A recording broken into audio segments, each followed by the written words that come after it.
Si te digo la palabra adoración, ¿qué te viene a la mente? Probablemente música, ¿no? Un grupo de gente cantando en una iglesia, un domingo. Pero, ¿y si esa imagen, tan común, se quedara corta? Muy, pero muy corta. Hoy vamos a analizar el primer capítulo de un libro que se atreve a preguntar ¿qué es realmente la adoración? Y para responder, no se fije en nuestras costumbres, sino que va a las raíces, a la Biblia. Y es un viaje muy necesario. Es que, fíjate, el material parte de una observación muy aguda. Muchas comunidades de fe gastan una cantidad de energía, de tiempo, de dinero en debatir sobre estilos de adoración. Totalmente. Que si la música es muy tradicional, que si es muy contemporánea, Exacto. que si himnos o canciones nuevas. Pero el autor dice que estamos discutiendo el color de las paredes de la casa sin saber si los cimientos están bien. Uf, qué buena analogía. La pregunta que impulsa todo esto no es qué estilo nos gusta más, sino una mucho más profunda y, la verdad, más incómoda. ¿Qué piensa Dios de lo que estamos haciendo? Esa misma. Así que la misión de hoy es precisamente esa. Vamos a intentar desarmar y rearmar el concepto de adoración para entenderlo no como un evento de fin de semana, No. sino como una respuesta total de toda la vida a la revelación de Dios. Es un cambio de perspectiva radical, ¿eh? Pasar de ser, digamos, consumidores de una experiencia religiosa a ser participantes activos en una relación, y en los términos que la divinidad misma establece. Y para eso, el texto nos lleva directo a un malentendido muy popular. Ok, empecemos por ahí porque creo que he caído en él más de una vez. La idea de que la adoración en el Primer Testamento era pura parafernalia. O sea, rituales, sacrificios, algo muy externo, muy físico, y que luego, con Jesús, todo se volvió interno, espiritual, una cosa del corazón. Es que esa es una simplificación que suena bien, pero que el autor califica con toda razón como engañosa. Porque si lo piensas un poco, el Nuevo Testamento está lleno de elementos cúlticos, formales. A ver, Pues la Cena del Señor, por ejemplo. o el bautismo. No son ideas abstractas, son actos físicos prescritos que se hacen en comunidad. Son experiencias de adoración muy concretas. Claro, no es como un borrón y cuenta nueva. No es que Jesús dijera, olviden todo lo anterior, empezamos de cero. Es más como si Él fuera la actualización definitiva del sistema. Exacto. Esa es la idea clave. No hay una ruptura, hay una continuidad y un cumplimiento. La teología detrás del culto israelita no queda obsoleta, sino que encuentra su significado final en Cristo. Y esto nos lleva al verdadero centro del asunto. ¿Qué sería? Que no es una oposición entre externo e interno, sino la conexión inseparable entre los dos. Aquí es donde la cosa se pone súper interesante. Porque si no se trata solo de las acciones de afuera, el foco se mueve hacia la disposición interna. Ya no es solo qué hacemos, sino quiénes somos cuando adoramos.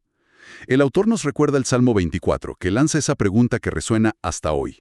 ¿Quién puede subir al monte del Señor? El de manos limpias y corazón puro. Ahí está. Manos y corazón, lo externo y lo interno, juntos. Exactamente. El Primer Testamento es increíblemente insistente en esto.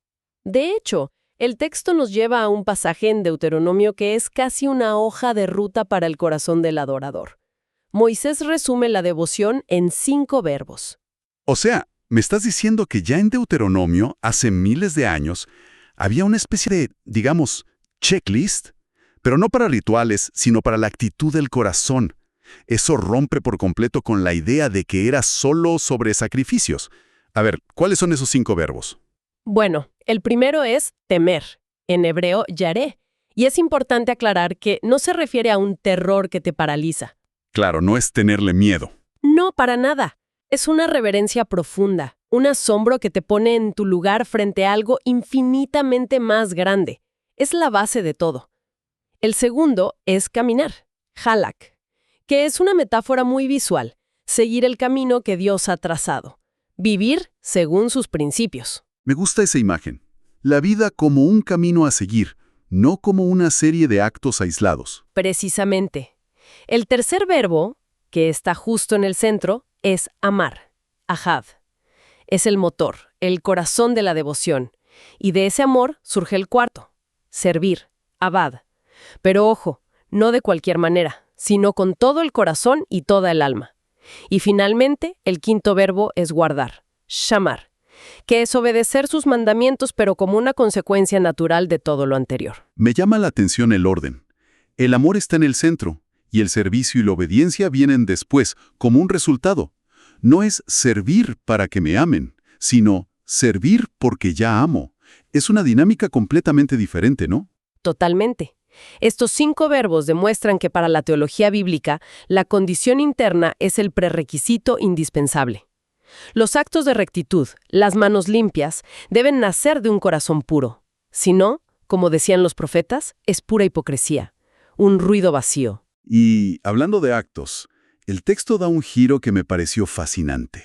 Muy contraintuitivo para nuestra cultura. Le da una importancia enorme al cuerpo, a lo físico.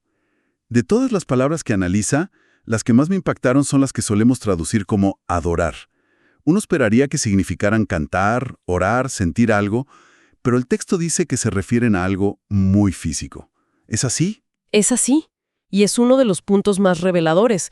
Las palabras principales, hishtahawá en hebreo y proskrineo en griego, no describen una emoción. Describen un gesto corporal muy, muy concreto. Postrarse. Inclinarse hasta que la cara toque el suelo. Un momento. Tirarse al suelo. Eso es. Radical. Pienso en lo que eso comunica. Sumisión total, rendición incondicional. Es reconocer que estás ante una autoridad infinitamente superior. No es una sugerencia, es un acto de entrega con el cuerpo. Tal cual. Era un gesto que en el mundo antiguo se usaba tanto ante un rey como ante Dios. El texto cita a Isaías que profetiza, con sus caras en el suelo se inclinarán hacia ti. O el Salmo 95, que invita, vengan, postrémonos e inclinémonos.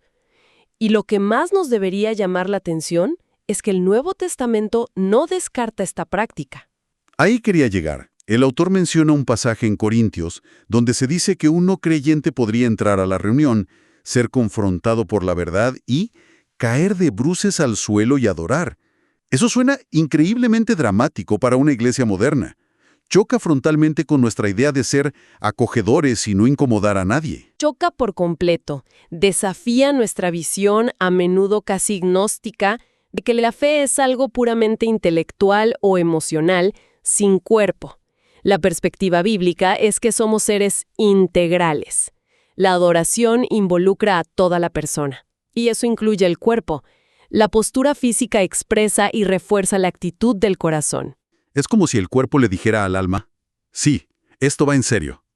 Y esta idea de una vida integral se expande aún más cuando el autor analiza el lenguaje del servicio, ¿verdad? Correcto. Aquí entran otras 2 palabras clave. La primera es abad, en hebreo, que es el término más amplio para servir. Se puede referir a los rituales específicos en el santuario, pero también se usa de forma mucho más general para describir la vida de obediencia de todo el pueblo. Servir a Dios era promover su agenda en el mundo. ¿En el templo o en el mercado? Justo, en todo lugar. Entiendo lo de abad como un servicio de vida completa. Pero luego está la palabra griega leiturgeo, de donde viene nuestra palabra liturgia. Y hoy asociamos liturgia con algo muy formal, estructurado, casi lo opuesto a la vida diaria. ¿Cómo se conectan esas 2 ideas? Muy buena pregunta, porque es una tensión real en nuestro lenguaje. Lo que el autor señala es que, si bien leiturgeo se usaba para el servicio sacerdotal, el Nuevo Testamento expande su significado. Se llega a usar para describir la conducta recta de todos los creyentes. Por ejemplo, las ofrendas para ayudar a otros son llamadas leiturgeo. El servicio a Dios no se limita a un edificio o a un horario. La vida misma, con sus actos de justicia, se convierte en un acto litúrgico.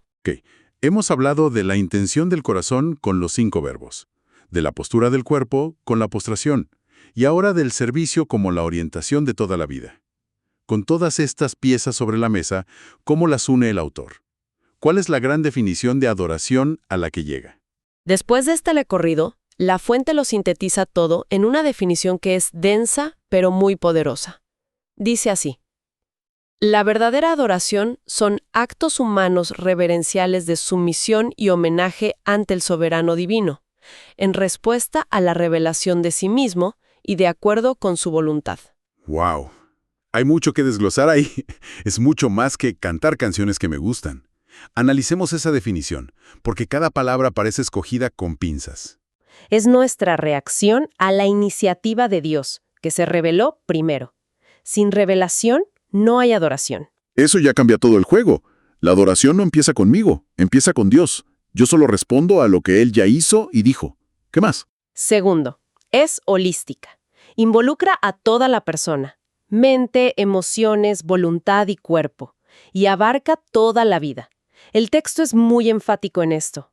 La separación entre lo sagrado y lo secular es una invención moderna que la Biblia no reconoce. Tu trabajo, tu familia, tus finanzas, todo es arena para la adoración. Entonces, si entiendo bien, no es un concierto al que asistimos una vez por semana. Para nada. Es más bien como el sistema operativo que corre en el fondo de todo lo que hacemos. Esa es la idea. Esa es una analogía excelente. Exactamente esa es la idea. Un tercer punto. La verdadera adoración permite que Dios sea Dios. Aceptamos la relación en sus términos, no en los nuestros. Esto implica esa actitud de temor reverente. Y cuarto, que está ligado a todo lo anterior, es profundamente ética. La conducta correcta, la justicia, la misericordia, no son un extra opcional, son la expresión fundamental de una vida de adoración. Y queda un último punto en la definición que me parece crucial, especialmente para entender la Biblia como una narrativa unificada. Sí. El quinto pilar es que la adoración cristiana se basa en los principios teológicos establecidos en el Primer Testamento. El autor argumenta que debemos asumir la continuidad, no empezamos de cero, construimos sobre el fundamento que Dios ya estableció con Israel, entendiendo que esos principios alcanzan su máxima expresión en Cristo. Ha sido un recorrido intenso, ¿eh? Empezamos con una pregunta sobre estilos de música y terminamos hablando de la postura del corazón, los gestos del cuerpo y el servicio en cada aspecto de la vida. Queda claro que la adoración es infinitamente más grande que una reunión de una hora el domingo. Es la vida entera ofrecida como respuesta. Esa es la conclusión central. La adoración es una respuesta. Y si es una respuesta, la pregunta que debemos hacernos no es ¿qué me gusta a mí? O ¿qué me hace sentir bien? Sino la pregunta original que planteó el autor. ¿Qué es lo que le agrada a Dios según lo que Él mismo ha revelado? El foco se desplaza de nuestra preferencia a su voluntad. Y eso nos deja con una reflexión final que el texto plantea y que me parece muy provocadora. Casi un desafío directo a nuestras prácticas. Es una observación fascinante, sí. El autor señala que mientras el Primer Testamento está lleno de detalles sobre las formas de adoración ética, cómo vivir, cómo tratar al prójimo, el Nuevo Testamento en comparación presta una atención mínima, casi nula, a los formatos o estructuras específicas de la adoración colectiva semanal. No hay un manual de cómo debe ser el culto del domingo. Exacto. Lo cual nos deja con una pregunta final para reflexionar. Una que se queda flotando en el aire. Si la principal forma de adoración que las Escrituras describen y demandan es la conducta ética en nuestra vida diaria, ¿qué podría necesitar cambiar en la forma en que pensamos, hablamos y nos preparamos para nuestras reuniones semanales?